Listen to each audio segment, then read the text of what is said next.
In the movie Limitless, Bradley Cooper is given a special pill.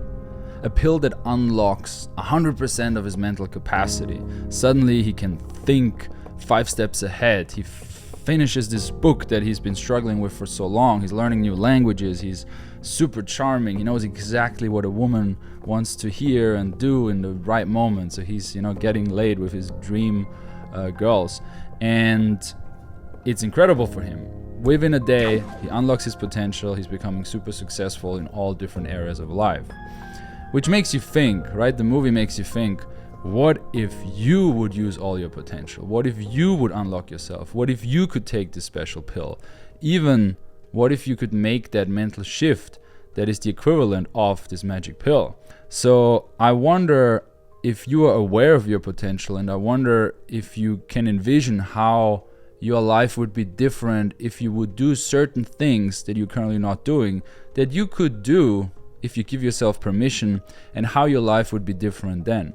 So I want to play a little game in this video. I think it's an interesting thought exercise of you in 2 different parallel universes. So the same you in 2 universes, same situation, same job, same city, same environment, but taking different actions on a day-to-day basis. Obviously, I want to look at that through the lens of social freedom, dating, meeting people, being social, getting laid. So let's imagine you in parallel universe number 1, which is you currently maybe watching this, and you're not taking as much social risk as you would like to. So let's imagine it's a Wednesday and you go to the office, you just woke up, you're a bit groggy, you get your coffee on the way, arrive at the office, you say hi to the secretary with a smile, and you sit down at your desk, you do your work, you want to be diligent, you participate in meetings. During your lunch break, you watch some YouTube. You decide to take a walk. You watch some YouTube on your phone as you walk through the park to get some fresh air, to get some sunlight, to,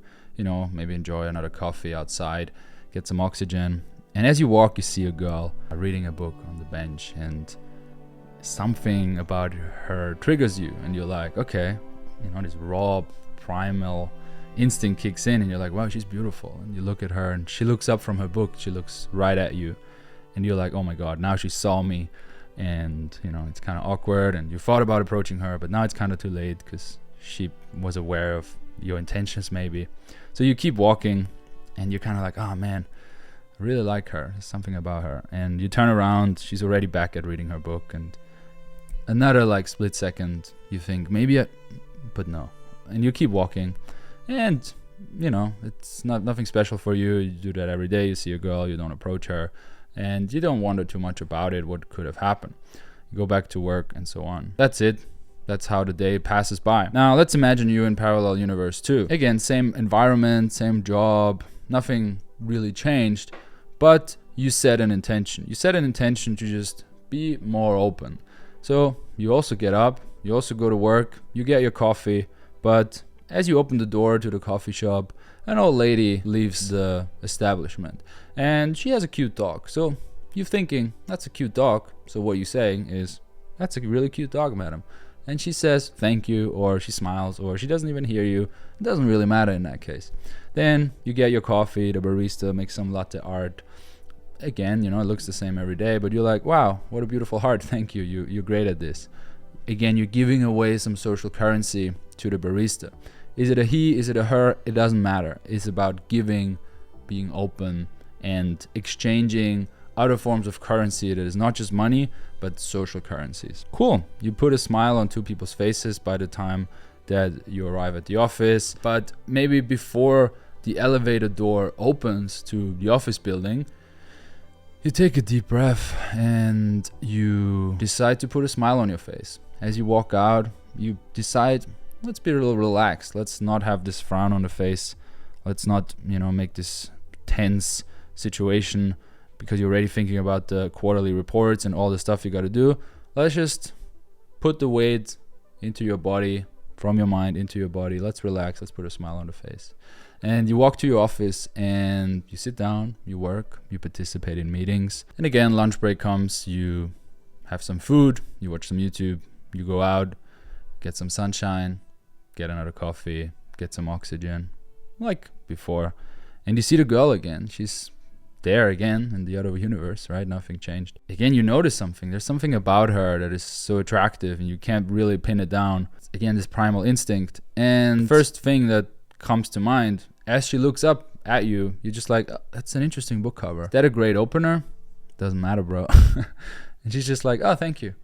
And she says, it's about art. And you're like, oh, you look like an artistic person and you look very elegant today as well. So you just give this mix of a compliment, observation plus compliment. And she smiles. She looks up at you and she looks you right at the eyes and she's like, oh, thank you. That's so cute. And you are aware you need to go back to the office in like 10 minutes, so you don't have that much time. And you tell her that, you're like, hey, I'm just on my lunch break. Can I sit with you for 2 minutes? Then I need to go back to work. And she's like, yeah, of course. And you have a chat about art and what does it mean to her? What does it mean to you? And how she wants to be an artist, but she also needs to make money, and how you're in this job. And, you know, sometimes you do these little projects on the weekend and you just have a chat. You get to know each other a little bit. It's balanced. You ask her questions. She eventually asks you a question as well, which is a good sign. And you're kind of nervous, right? I mean, there's this new person in your life, but you took that one action. So you remember you gotta get back to work after a couple of minutes, and you get up, you walk away, and then you're like, oh my God, I forgot to take her contact, which maybe you forgot, maybe you were just too nervous. So you think about it and you turn around, you walk back a couple of meters, and you're like, hey, you're really cool. I want to hang out with you. So you're again honest, direct, and she's, instead of being awkward that you approach her again, she's relieved, almost like she was wondering why you didn't take her number in the first interaction. She's like, yeah, of course. And you agree that maybe you will meet on Friday or Saturday. She's free, but you will figure it out over text. You walk to your office and you feel amazing. You're full of energy, much better than a double shot of espresso. Let's go back into the first universe. It's Friday by now, 2 days passed. It's been a long week, a lot of work, a lot of reports. The boys go out for drinks Friday afternoon. It's almost like a ritual at this point. Same bar, same drinks, same guys, same topics. You talk about how work was. One guy tells you goals for the next quarter. Another guy tells you his troubles with his girlfriend who's been nagging him, and he gets really drunk every time you go out because he kind of wants to ignore his girlfriend or just get home wasted so he doesn't have to deal with her. And the other guy tells you about the trouble with the boss this week, and it's all these topics that you're trying to be interested, but really you don't care. I mean, you know the boss, you know the girlfriend. It's the same story every time, but obviously you're a good coworker, right? So you listen, you try to pay attention, but eventually you position yourself in a way that people can't see your screen because you're like, damn, I want to get a girl. It's fucking Friday. I worked all week.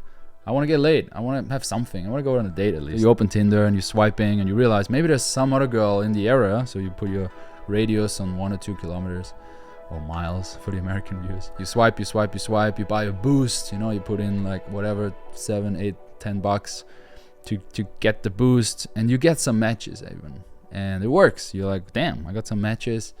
You know, quickly before you put the boost, you maybe delete one photo because you're not sure if it's the right kind of vibe. And you swipe further and you text all the matches, but then almost like a magic filter, only the girls who you wouldn't want to go on a date with, they respond, and the other ones not. It's this weird magic filter that's going on there. And you kind of depressed about it. You get another 2 drinks, you text, you do some sexting even with that one girl, but you really don't want to meet her. And so you walk home, and you arrive at home, it's like midnight.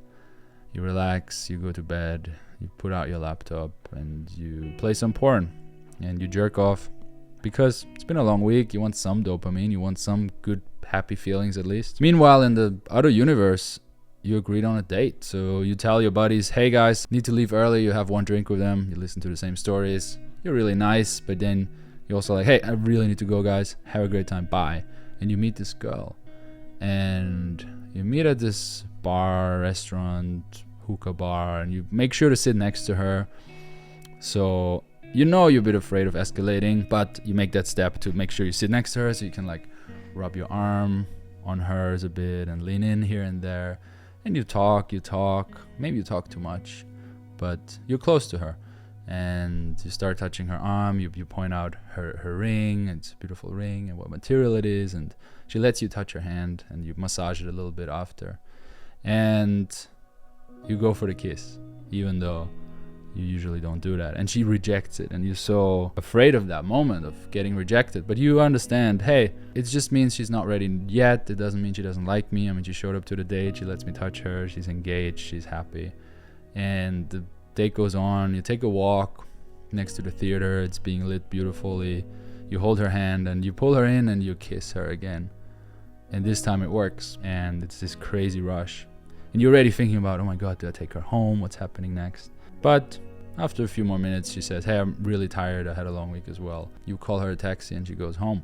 And that's it. Get home, you're super hyped, you're super excited, and you're a bit horny because, you know, she touched you, you kissed. So you also jerk off, but you decide to not use porn this time. You're just using the imagination of her and you or something else that happened in your life. So I'm going to end the story here, universe number 1, universe number 2, and let you imagine, who do you want to be? Do you want to use your potential? Because you clearly have potential. If you don't believe me, comment below, but I'm convinced and I'm proof that everybody has a lot of potential inside themselves that needs to be unlocked. And I want you to unlock it. I want you to experience what life has to offer. There's so much life has to offer. I could go on and on about it. This has just been a small example of a normal, boring work day, Wednesday, Thursday, Friday. But even those little actions, even you getting yourself in a social mood, being more open, putting a smile on your face, giving some compliments, and then when it matters, doing that approach in the park, that might lead to something, it might not, but you know, with the big law of numbers, if you do it often enough, it for sure will lead to something. I want you to experience that. I really do. I don't have a magic pill yet. My science team is working on it. I don't have a magic pill yet, but I have the next best thing. I can help you. I can coach you. And I want to help you so much, I decided to basically give away free coaching, which means you can book a call. And instead of a normal consultation call where we can talk on Zoom, I want you to be outside. I want to help you do your first approach. If that's too much, I want to help you do some social freedom. Maybe give someone a compliment. And I'll warm you up with breathing exercises and, you know, mindset meditations. Don't worry. Whatever stage you're at, it will be cool. So you can book a call below. It's totally free. It's not some sales call. And I'm limiting it to 2 spots a day because, you know, for me and my team, this is work, this is exhausting, we're putting our energy in there. So be fast, book a call. You know, if all of this is too much or you just want to have a call on Zoom, same link you can select in the form. But I want you to realize your potential. I want you to make your first small little breakthroughs, and I will help you on the journey. So if this story was inspiring or you have any add-ons, let me know. And let me know if you want more videos like this, more free-flowing as I'm experimenting with the content. As always, thanks for watching. I appreciate all your feedback as we're growing this channel. It really helps to give a like, to comment, to engage, and let me know what you want to hear more of, and I'll see you in the next video.